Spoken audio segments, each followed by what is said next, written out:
Yes, well, before anything else, allow me to say that I am very happy, very proud of being awarded the medal named after Solomon Lefschetz. He was one of the greatest mathematicians of last century, and the great mathematician of all time, in fact. And he came from Russia to the States before he went to some other place, not very important. And then he used to come to Mexico very frequently later on. And this was known to us. I had the chance to meet him briefly while at the lunch in 1967. And not only he used to come to Mexico frequently, he influenced very much his area in Mexico, topology. But moreover, he also brought from Russia other subjects that the Russians are doing research on. And one of them was dynamical systems. Not that he did it himself, but he brought papers about that. So I'm very proud of the distinction. I was a student at the engineering school in Brazil. The engineering school at the time used to be called the National Engineering School. And I guess I was a very good student, but also since early age, I used to ask questions to teachers and then to professors. And sometimes I would, say, Professor, you are complicating this topic. You could do it another way. And so, I wanted, while in engineering school, I wanted to study more mathematics, more physics. And then later on to come back to engineering, which never happened. But not that all of them, all the teachers were so bad. It's just that I wanted to know more, perhaps. So when I finished my engineering degree, and I did extremely well, but still I was not too happy. And I started, even before I started taking some course at IMPA, my institute now, was extremely small at that time, and some little less, but some course in physics also. At that time, more famous center called the Center for Physics. So then I decided, I asked a couple of mathematicians, the few ones, really mathematicians in Brazil, who was the best visitor that came to Brazil in mathematics. And so they mentioned the name of Stephen Smail, we say Steve Smail. So I wrote to him, imagine, you don't do this thing. But if I get a fellowship, would you be my advisor? And his answer was yes. So probably he consulted others. I don't know anything about that. Anyhow, at the last moment, so he was at Columbia University, and so I applied to Columbia. I was accepted. But then at the last moment, he moved to the University of California, Berkeley. So said there is no time to apply for Berkeley unless you can get my transference, since Columbia is also a very good one, and I was accepted. He did. So I went to Berkeley, 1964, and that was my way. I took some course to fulfill the program. Remember, I was not a mathematician, so some subjects I was well, others I had to learn. But I started immediately going to research seminar with, under him, under Ismail.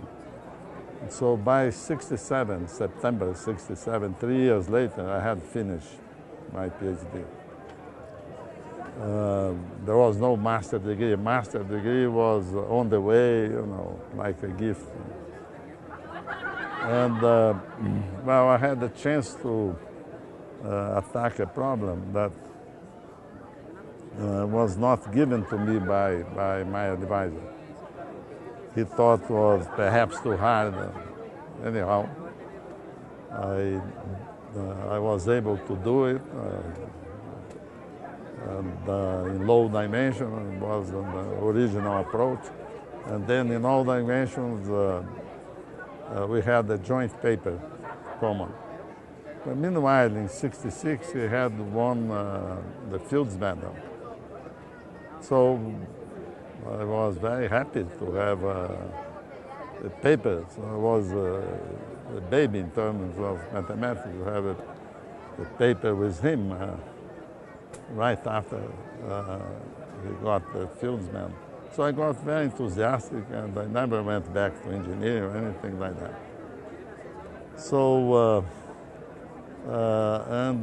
I stayed all the time along the lines of dynamical systems, which are, to simplify a lot, you write equations in principle that can or cannot, but can express some natural phenomena or social phenomena, and you want to look at large in time. So what's the future? How the behavior, the future behavior of such a system? And so that's what I love to do. And the great founder of this modern theory of dynamical systems was Henri Poincaré. That's a big idol. And so we tried to Ismail himself to see if it was possible to obtain a typical system and the typical behavior for the system. So that would be more meaningful than to study many things simultaneously. So, but the tentatives at that time failed, one after the other. And so I went back to Poincaré and took another way through bifurcations. First of all, there was Steve Ismail that got a Fields Medal. Well, you can discuss if it was exactly for dynamical systems or for topology before, because he characterized it in a nice way high dimension spheres, dimension 5 or more, solving a famous conjecture by Henri Poincaré, who was the founder of many 10, 15 areas of modern mathematics, and also topology. Maybe it was not because of dynamics, properly speaking, but already he was making very impressive work in dynamics. I believe it helped him to solve Poincaré conjectures in higher dimensions. But at the same time, I called also dynamical systems, called the attention of another great mathematician of our time, René Thom, another topologist, that won the Fields Medal before in the 60s and got very much interested in dynamics. And so this was very stimulating. And at the level of Brazil, there was Peixoto, kind of grandfather. I took, in fact, before going to Berkeley, a couple of courses with him. So that as soon as I got to Berkeley, I jumped into Smail's seminar. It was a very bold move, and offered myself to speak on some subject and so on. So I returned, I stayed another year in the States, 6 months in the East Coast, and 6 months in Berkeley as an assistant professor. So altogether, like 1 year after my degree, which was very good because there was a major conference in several areas, one of them dynamics, a year later. Then I returned to Brazil. And then I'll be very brief.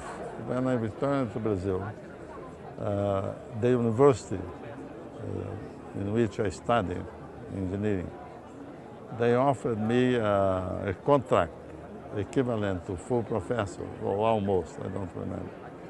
And INPA also offered me some position. For 6 months I was in the two. I like state not multiplying salaries. I never had two salaries. You know, I would take one and then the other was still kind of informal. But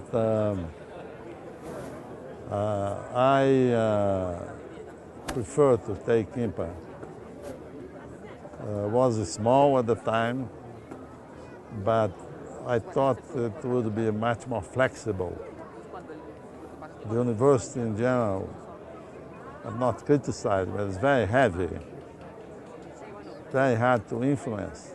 And I had this dream of contributing to create a magic center. So I put all my eggs in the INPA. You certainly did contribute. But my family was very unhappy, by the way, because for 7 years we had no salary at INPA, but fellowship from the Bank for Development. It's a very unusual situation. But finally, we became regular members. And so my family was, are you crazy? Well, first of all, I think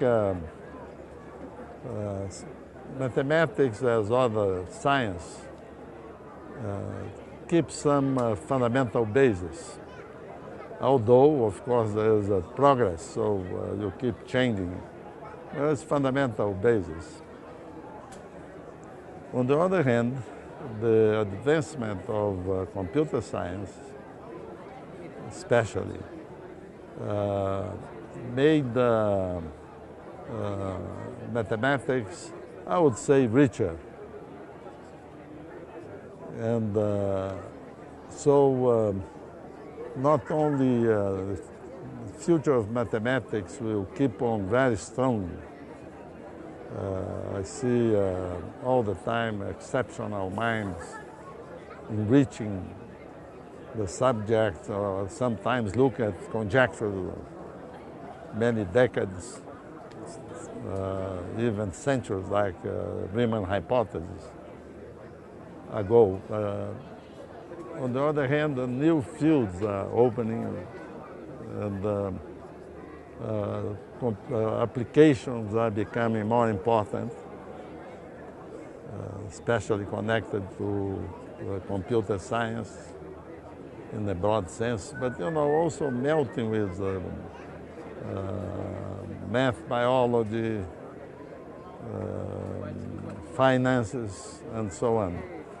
So it's becoming, the picture is becoming broader. but the fundamental direction, the excellency, and I call the magic of doing mathematics, still in very good shape. I still talk to my former students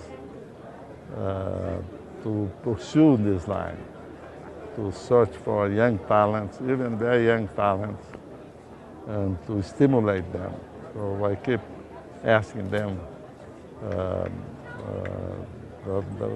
I had 41 PhD students, so this is a large family, and I hope they really have students and stimulate young talents. This is very important. Okay.